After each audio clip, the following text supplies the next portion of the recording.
Hi gang, it's me again from that place again. Who have I got for you today? A legend, a true legend, because it's in his surname.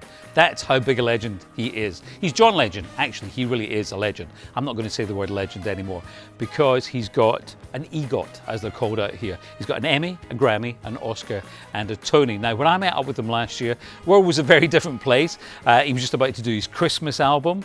He was about to come over and play at the O2. So, of course, all that changed. But we sat down. We had a great chat about everything. His new album, Bigger Love, is out. But, you know, here's a funny thing. Sometimes when you sit down with someone, when I say sit down with them, the chair makes a funny noise. Honestly, wasn't me, wasn't him. I think you know what I mean. First off, we've got to be aware of the farty chairs. Yeah, these chairs, they make some noises. Oh, was that you, John? It was, if you heard it, you dealt it. It's a good way to start an interview, isn't it? First off, you were upstaged by your son.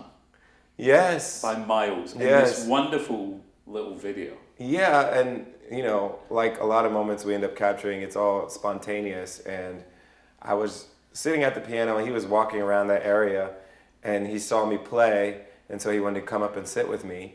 And I started playing my favorite things because I'm learning it so I can play it live because it's on a project we're working on. And I was playing it and he wanted to sit up there with me, and I started playing and he kept looking up and our assistant saw the vibe that was going on, so she got her phone out and started recording it, and it was so adorable just looking at his face and looking how happy he was and how he was playing along in a way that kind of made sense, and it was a pretty beautiful video. And it did. I mean, he was getting the notes. He was in there. Yeah. I kept telling my wife, I was like, he's kind of in the key, like he's there. Yeah. Because I mean, you were so young when you started playing piano. Yeah, I was about 3 when I took my first. I was 4 when I started taking lessons, and 3 when I started showing interest in taking lessons. Yeah. And what happened? Did you just see a piano and think, yeah, I like the look Well, of it? I grew up around music, so my family, we had a piano in the house. Both of my grandmothers had pianos in their homes, and I was at church a lot too, and of course there was a piano and organ there. So we were just around music all the time, and it makes you want to do it. It makes you want to be part of it. Yeah. What was the first tune that you kind of plunked out there? I don't recall. The first tunes I played at a recital were Fur Lease and the Elephant Marcher. Yeah, Yes, those are my first 2 recital songs. You're not thinking about putting them in the concert coming up? It probably won't be that great. You know, I'm a singer who plays piano. I'm not a pianist who sings. And talking about this gig coming up, it's your only European date in London, O2. Yeah. Why? Well, Blues Fest reached out to me, and we thought it'd be a great opportunity to come out to one of my favorite cities to play in, and do something that, you know, we don't get a chance to do as often as we'd like now that I'm doing The Voice and so many other things are happening here in the States. It's not as easy for me to get over to Europe to perform. And so when Blues Fest invited me to do this, we had the time in our schedule. We're not back doing the live shows for The Voice until November. And so it was the perfect time to come out and say hello to my fans in the UK. So in terms of your musical set, do you go more bluesy than you would? You know, I haven't written the set list out yet, but, you know, I like to base it on, you know, how I'm feeling, how I think the crowd will react, given where I am and what they might expect. So it'll be a good mix of my repertoire, but maybe we'll go some of my older songs too, because I know the British fans love them some Get Lifted. Yeah. And the 15th anniversary of Get Lifted is coming soon, so maybe we'll dig into the crates a little bit more with this one. One's from the back of the line. Is Miles named after Miles Davis? Yeah, basically. You know, I loved the name Miles. I've loved Miles Davis's music for a long time, and I like the idea of naming my kids with some musical reference. Mm-hmm. Luna's middle name is Simone, just like Nina Simone. And so those are 2 musical heroes of mine. as they're growing up, who's more like you, who's more like Chrissy, or? Luna so far is more like Chrissy, Yeah. personality-wise.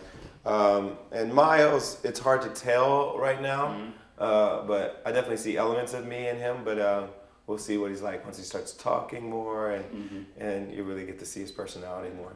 I mean, they're obviously both very outgoing. So I mean, the obvious thing is, do you encourage it for the future, possibly in the business, like mom and dad, or what's your thinking? Well, I encourage them to be as verbal as possible. We talk to them a lot and expect them to talk back and be good communicators, and that'll serve them well no matter what profession they want to work in. But I want them to be leaders. I want them to be assertive and intelligent and kind and have good character.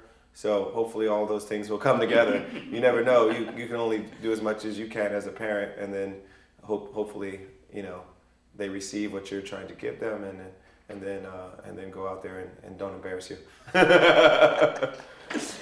What is lovely is that both you and Chrissy very vocal in many, many subjects and come out and speak a lot.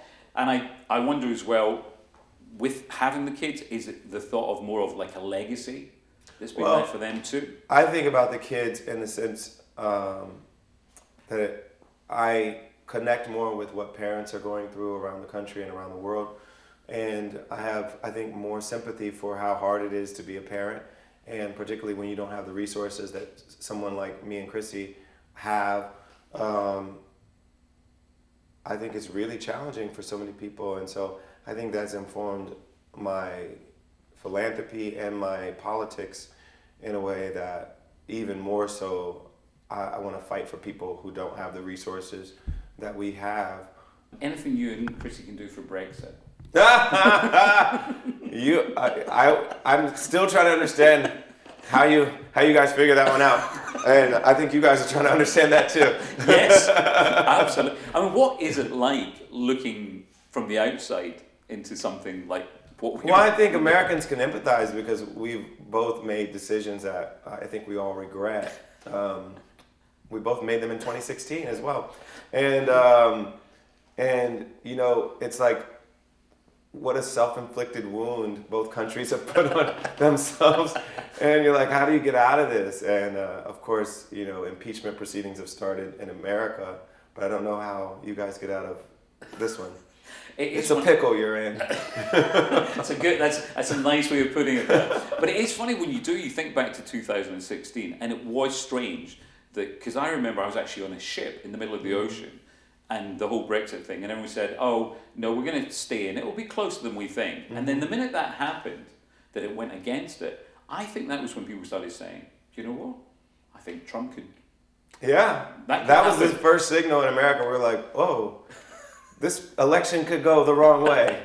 And, oh, it did. Well, it shows you people are frustrated with the status quo, I think. And sometimes we have healthy responses to that, and sometimes you have unhealthy responses that are just like, well, let's blow it all up. And I think both the UK and the US decided to blow it all up, and now we're dealing with the consequences of that. Yeah. I think also the sadness in big general, overarching sense is that everything has become so divisive. And I'm from Scotland. We had a referendum about independence, and it's almost like people can't have opinions. It suddenly made the world quite divided. Well, I say the world, Britain, America. It's an interesting one, isn't it? Well, it's interesting because I think in America we've always been kind of roughly 50-50 when it comes to Republican versus Democrat, and there have been eras when one party was more dominant than others, but lately it's been pretty even. And I don't think that's an insurmountable division that we can't get over and can't live together in peace. But I think there are times when certain politicians thrive on divisiveness, and I think Trump actually revels in it and enjoys it. And as we are recording this interview this morning or yesterday, he tweeted about loosely encouraging a civil war in this country. And anybody who studied the Civil War knows how bloody and nasty and terrible it was for this country in so many ways that we went to that place. Obviously, it was in some ways fought for a good cause, which was you know, abolishing slavery. But civil wars are nasty, terrible things, and the fact that he's winking and encouraging one is a scary, scary thing, and should not be taken lightly. And I've got to pick on when you say my favourite things. Can you give us a clue as to what that project might be that you're... Absolutely. So we're doing a reissue of my Christmas album, a deluxe version of the Christmas album. And it was so much fun making the album last year, A Legendary Christmas. We did the Legendary Christmas tour, and we decided, let's do a few more songs that we love. So we did a Donny Hathaway song called This Christmas. We did My Favorite Things. And we did a song called Christmas Time in New Orleans. And one more surprise that hopefully we can launch pretty soon too. All right. And I think the last time we chatted, you said Luna just wanted that album played all the time. She wanted it played all year round. She still wants it all year round. We literally danced to it yesterday. And, you know, I think for a while she's going to be all about Daddy's Christmas album. Now, kids, anybody with kids knows that kids will be obsessed with one or two things, like one or two movies for a while, and then after a while they just kind of move on and obsessed with another one or two things. So we'll see if she moves on. But for now, she's still been obsessed with my Christmas album for the last like year and a half. That's a lot of that's a lot long of time yeah. in a 3.5-year-old's life. And just quickly on London itself, do you get a chance to enjoy London? I love London. I have a lot of friends there. Even a lot of my American friends are back and forth there. So a lot of times I'll run into them there. So we filmed a movie there recently for my production company called Jingle Jangle. It's a Christmas movie that is coming out next year on Netflix.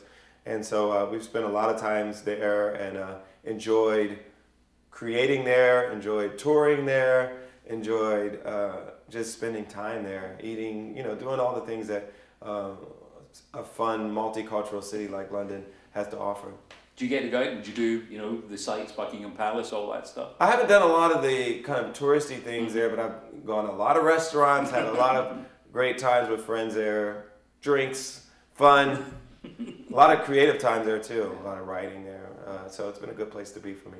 Are there any fears for you? Because you've been doing this such a long time and you always seem so relaxed and so comfortable. Is there ever a fear, forget the words or get something wrong, or is that all gone? You know, I don't worry too much about forgetting the words, because even if it does happen, it ends up being kind of like a charming moment in the show.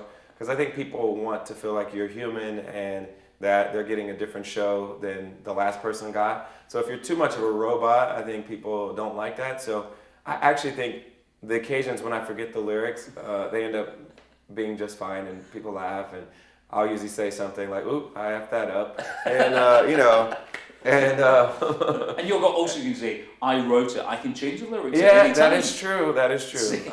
I can take whatever license I want with my songs. What is the worst thing that has happened on stage? Has there been one moment?